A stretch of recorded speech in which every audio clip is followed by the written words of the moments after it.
Hey everyone, welcome on my channel. This podcast is especially for those people who wanted to know more kind of analysis which we do, especially win-loss analysis and churn analysis. And this podcast is going to help you that how people work out of India, what kind of mindset they have, how they achieve their targets.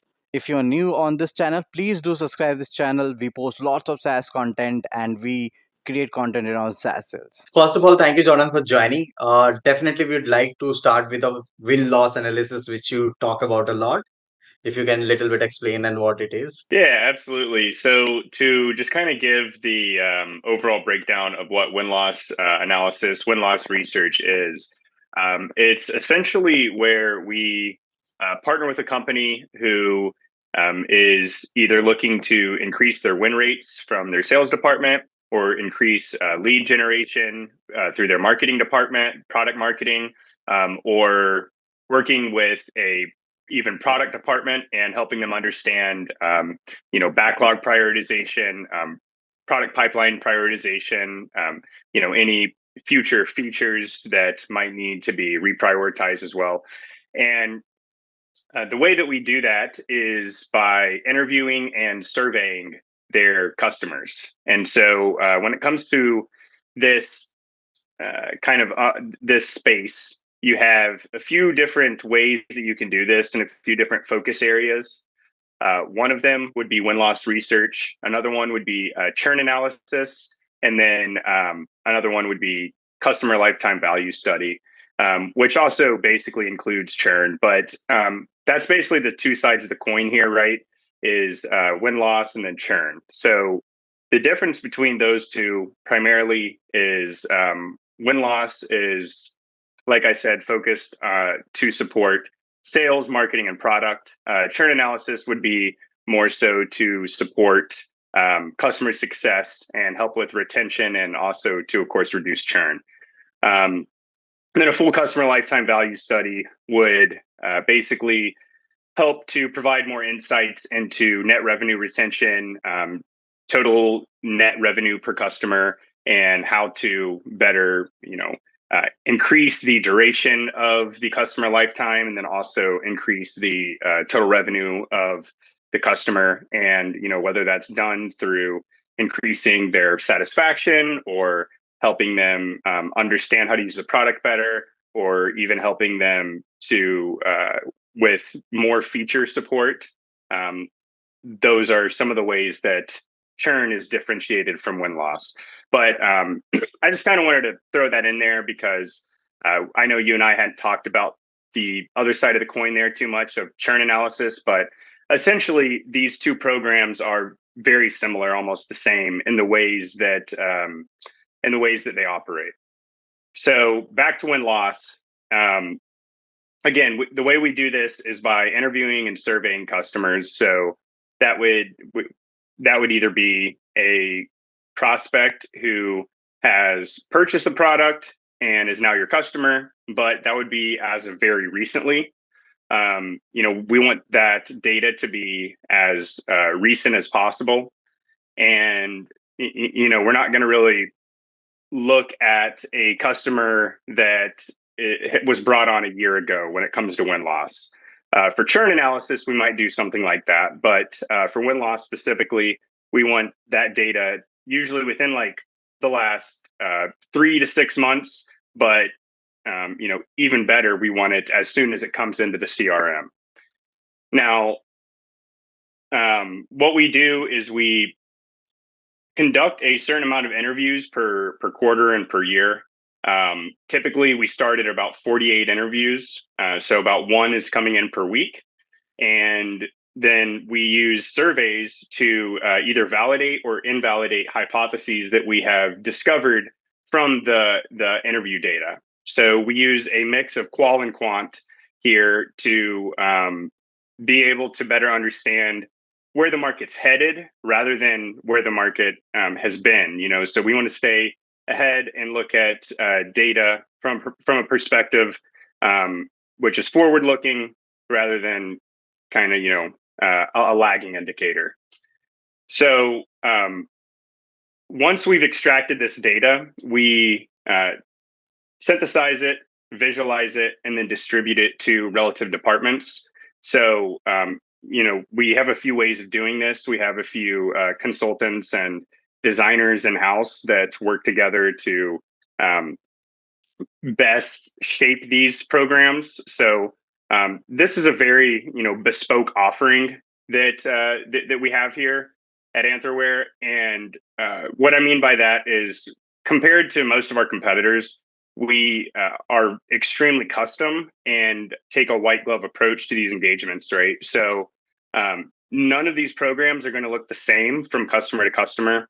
And what that means is that the ways that we're synthesizing and visualizing and distributing that data to whatever departments, whether that is including competitive intelligence or including even some business analysts or data analysts that might want to be included with the sales meetings or the marketing meetings or the product meetings.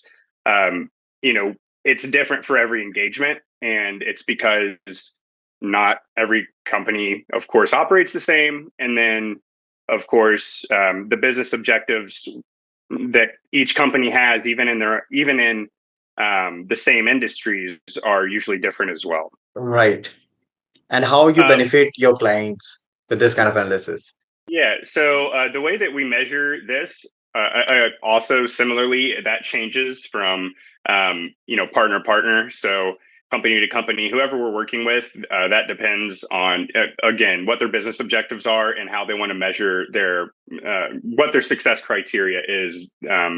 But I'd say generally speaking, the way that we help our clients is that we strive to produce actionable data, right? And so that is one of our competitive advantages here as well in this space, is that and the way that we do that is during our win-loss engagements, we set up very easy to use paths of communication, right? Channels of communication. And we try to stay in touch with our clients as much as possible to answer any questions that they have at any time, and to stay really hands off with their, not just their executive team, but also any of their change agents internally. So what is very common in this space of win loss, and when you're working with a third party, like some of our competitors, you'll find that what happens with this win loss data, right? You'll get insights and trends. Let's say that tell sales how they should maybe reposition their messaging, or how they should speak about the product or feature against some of their competitors, and how marketing might need to change their go-to-market strategy or shape some of their key messaging. And you know, delivering those departments just a PDF of insights and trends, um, especially at an executive level, doesn't usually drive change. So there's no impact on the company from this win-loss program that they're spending X amount of dollars per year on.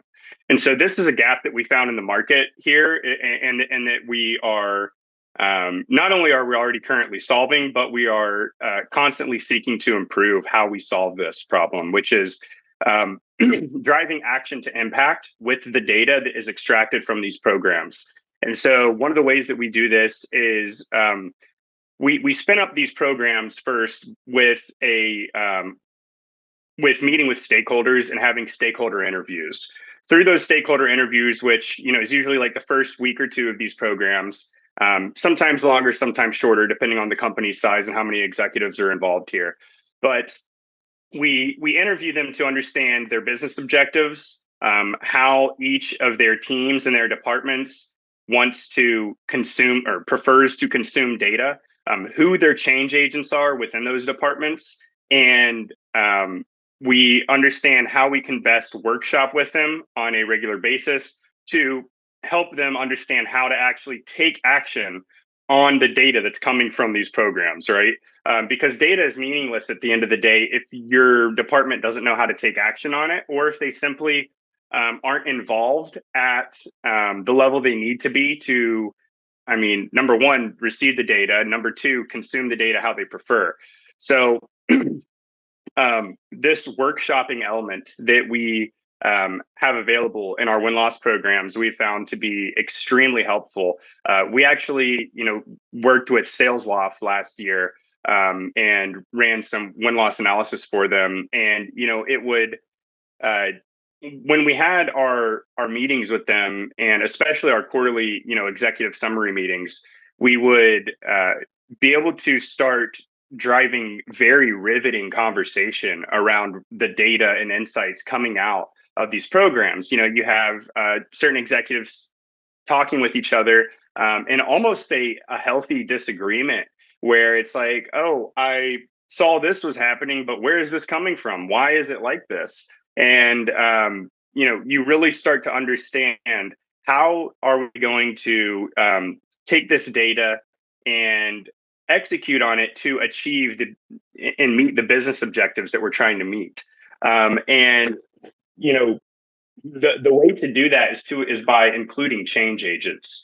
So when you're meeting with these especially mid-market to enterprise size companies, and you're having executive summary readouts with them once a quarter at an executive level, let's say VP and above, those typically aren't the people who are going to be making changes at kind of an org level, right? They're not dealing with the sales team on a day-to-day basis. They're not dealing. Marketing isn't dealing with like the CMO isn't dealing with their senior product marketing manager on a day-to-day basis, or even their director of product marketing. And so that's number one, is we've learned to include the change agents, and then we set up a certain frequency of workshops with them to help them, again, understand, all right, here's how we can help take this data and drive action to impact through it. So I don't think that there's anything else here that is that needs to be said about that piece. But I'd say another way that we really help our clients here is by having that deep understanding of product. So we're very new to the win-loss space compared to some of our competitors who have been in here for 20 years, right? We've been doing this for about 2 years. However, for the last 10 years, Anthroware has been a full cycle product development company, and with a focus on human-centered design. So we are a design thinking consultancy, digital transformation firm. And through the work that we do there and have done there for the last 10 years, we have learned that in order to nail go-to-market fit, you must do a lot of research in the market and on the users, especially that are going to actually be using the product, and that helps to understand their workflow.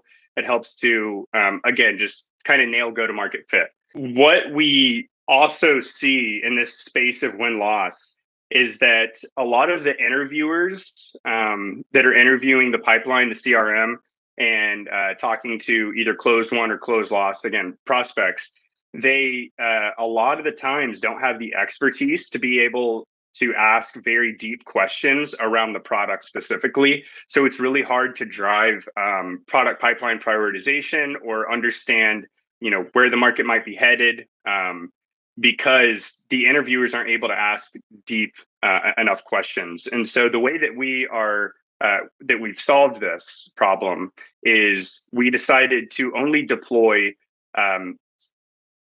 our cross-disciplined product experts on these win-loss research projects to conduct our interviews. So we the people that are conducting our interviews have experienced at least one full product lifecycle. They've actually all internally that we have now experienced several and have had several years of product experience. But that's kind of our rule of thumb as we grow this out, is at least one full product lifecycle, building a product from the ground up. And so that means either a product consultant, product strategist, or a product designer, or product developer are going to be the people that are conducting our interviews, and that allows them to ask those super deep technical questions, if it makes sense to do so, depending on what the our clients' objectives are. But yeah, and we can ask those deep insights around product and really help drive that product pipeline prioritization. So I'd say that's another big area that we that our clients have found a lot of value in. Wow, this is very insightful, Jordan. One more thing, while you are doing these kind of interviews and you are analyzing so many, companies, right? What is the one thing every company doing in a wrong way, which you feel like everyone should do it in a right way while you do this kind of analysis? If you can, go deep down on that part. For sure. Um, I would say the biggest gap here is again distributing that data accordingly. And so, not only do these mid-level managers need support on understanding how to take action on this data, what they also need is they need to be understood in a way that resonates with how we're delivering data to them. So sales, for example, the fast moving ship, the speedboat, they want to just get the simple, how do I change my behavior? And just tell me, give me a battle card. I want to look at something quickly, and I want to know exactly how to take action. I don't want to look at any big data visualizations or any of that, right? Just tell me what to do. Marketing, might be the mid-sized ship that moves a little slower than sales, but not anywhere near as slow as product, right? And they tend to have a preference towards, especially in product marketing, they want to consume as much data as possible. Like, give me all the data. I want to look at this data in as many ways. I want to look at a bar chart, pie chart. I want to really dissect all of this and see what's going on here and see how I can pull out my own insights or whatever, right? So often we are delivering something really simple to sales, something very complex to product marketing or marketing, and then to product. Those are usually like not just delivering a something simple to them, right? We are really meeting with them and workshopping with them and being extremely collaborative with them so that we can understand, kind of using like a rice prioritization matrix, thinking, all right, does it make sense to change the product pipeline, at this point, which is a very big decision and especially the size of companies we work with, which is why they require the most hands-on kind of delivery when it comes to how we're delivering them their data and how they might be able to take action on it, right? So yeah, to put it simply, under taking the time in the first few weeks of setting up these engagements to understand who you're going to be working with at a very deep level, and again, what their preference is to consume data and how they can best and easiest take action on that data, and then to consistently throughout that year or however many years you're together working with them, consistently be delivering them their data like that. And then of course checking in, as often as their business cycle is changing, checking in and saying, hey, like, let's say the business cycle is every quarter or bi-monthly like Facebook. We're going to be checking in with them at that frequency and doing a little bit of reconfiguration and retargeting around not just, hey, checking in and saying, hey, do you want any changes as to how we delivered you your data last month or last quarter? And they could say, yeah, actually, I'd like to include this, or I'd like to remove this, right? Not only are we doing that, but we're also kind of cross-referencing what we discovered in the previous quarter. And we are saying, let's say in quarter three, we are still running or let's say through quarter one and quarter two, we ran the same interview framework and the same survey structure. And then in Q3, we start to see that certain data sets within the interviews and surveys are no longer relevant to the business objectives. Now, if we see something like that, we're going to be reconfiguring, retargeting that just slightly. We make soft changes to the interview structure and to the survey structure, and that's because some of course, our findings don't really matter anymore. So it's a waste of breath. It's a waste of energy for people to take surveys, et cetera, right? Um, and so instead of looking at a trend linearly over, a year's time, the way you should really think about this is having different series of linear data sets and then comparing the delta of those quarter over quarter. And then you can kind of get an idea as to where the market's headed, right? So let's say we find that a certain market segment within your total addressable market is showing growing demand for RevOps tools, and you have a RevOps feature product on your product pipeline for 36 months from now. And then over a year's time, we reconfigure the interviews and reconfigure the surveys. Once we start really honing in on like, all right, what exactly are they looking for? Why are they looking for these RevOps tools? And we can, continue to learn more about this while still having enough similarity in the data sets to compare them, but while also extracting new information consistently. And that really allows you to be able to truly validate or invalidate these, again, hypotheses and theories that are coming from your qualitative data set from interviews. And so analysis that we're doing is different in the way that we're not going to be running the same interview structure or the same survey, same surveys in Q1 as Q4, unless the business model kind of asks for it, I guess you would say, right? And that's one thing that I hear from our clients very often is, oh, well, we worked with this win-loss provider in the past, and they had 40 questions on a survey, and they ran the same survey all throughout the year. And it's like, yeah, while that allows you to kind of have almost a more statistical significance within the data that you are collecting because you're keeping that data the same, it's disabling you from being able to understand again where the market's headed and any new changes that have been seen in the market. And being that again we're working primarily with SaaS companies, and I think you and I both know that the market is changing more rapidly than ever now. So I mean, running the same survey in quarter 1 as quarter 4 usually doesn't make sense with our customers. And nor does checking in once every 6 months. Rapid change requires rapid learning. So we have to stay in touch with our customers. We have to help them take action on data. We have to be ready to have reconfiguration and retargeting, depending on that is parallel to their business cycle. And we need to make sure that we're supporting each department in the ways that they want to be supported. Wow. So yes, I totally agree with you. Distributing your data and taking action on those data is pretty much important.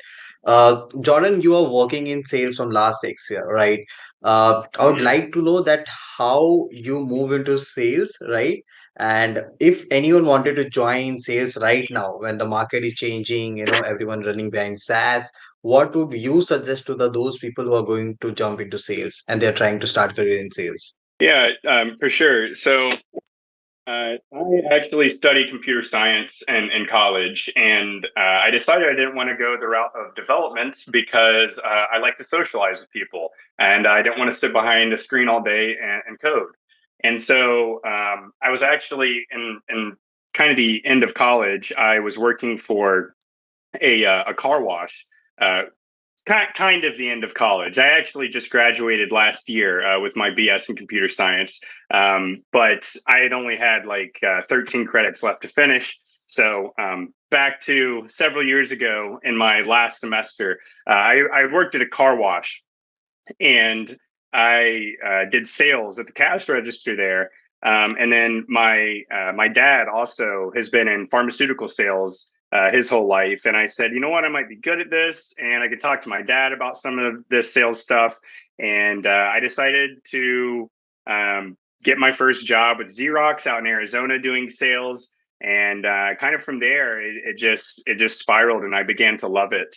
And especially once I got into software sales, which of course, resonates much better with my background than printers does. But once I got into the software space, I just absolutely fell in love with it. And that was with Verizon Connect, selling their GPS vehicle tracking software. And one thing I would say to anyone who wants to get into SaaS sales today, especially in this, this crazy environment that we're in right now, is just try to study as much as you can on how to best succeed in an SDR or BDR role. Because I will tell you right now, even being an enterprise account executive, if you want to be truly successful in sales, you got to always be prospecting. A lot of account executives think that, or a lot of SDRs or BDRs who want to become account executives think, all right, when I become an account executive, I can just work primarily inbound leads and I don't have to prospect anymore. Well, especially in this environment that we're in now, that is definitely not the case. And so once you can really master that SDR and BDR role, I think that is the foundation, the core of sales that will stay with you forever and help you be successful in any relative sales role that you ever have, right? And that also goes for any industry that you would have or be in. I think not only studying how to be a good SDR or BDR, especially using content on LinkedIn, it is extremely important. But I'd also say, second to that, really study how to network and how to do. It kind of ties in with that first piece, being a good SDR and BDR, but really understand how to connect with people and deliver personalized messaging to people within companies that you're trying to work for. So, of course, understand your position. If you want to get into sales, understand how to be an SDR or BDR, have a good resume. Depending on which company you're applying for, you might have to have a good cover letter. And then aside from that, you need to be looking on LinkedIn as to who your direct manager is going to be, right? Like look for business development manager or sales development manager or director of sales development, director of business development. And then look at people they're connected to, people they're talking with on their LinkedIn, and start having conversations with them before or at least immediately after you put in your application, and reach out to them, do something personal, really look into the company, make sure you understand the product, and at least at a basic level. And think to yourself, all right, if I was selling this, like kind of run through some exercises as to like, all right, how would I sell this? And then once you have you feel pretty confident about that, start reaching out to these managers that you might be working with and say, hey, I have a lot of interest in your company because XYZ. I like, give some compliments. I really like how you're doing this. I would love to chat with you more. I'm newer to sales, and I'm actually applying to your company. It'd be great to get to know you a little bit. Regardless of whether or not you get the role, flexing that muscle and doing that consistently throughout the job process with multiple companies is just going to build your confidence to the point that you will eventually find something that is a really good fit for you and a team that wants to bring you on. And then the last thing I'll say here is rep view. You know about rep view, Pratik? A little bit, not lot more, but yeah, a little bit. Yeah, so RepView is a company that studies a lot of SaaS companies, REPVUE, and they rate these SaaS companies as to how positive of an experience it is to work for them. And you can break that down by positions, And you can also see, what percentage of their sales teams are even hitting quota. You can see really deep insights like that on that website. You can, see insights about the company culture, how people feel, 360-degree analysis of these SaaS companies, before you spend a lot of time, trying to target and spend all that work that I was talking about with 50 different companies, right? Maybe use a tool like RepView and nail it down to 10 to 20. Go with those. And then, if none of those work, go to your next set of 10 to 20, etc. Thank you for watching this entire video. I know my video is adding some value in your life. So if you have other comment, or if you wanted to know something else related to SaaS, do comment below. And yes, don't forget to check out my LinkedIn profile. You can DM me there and we can have a conversation.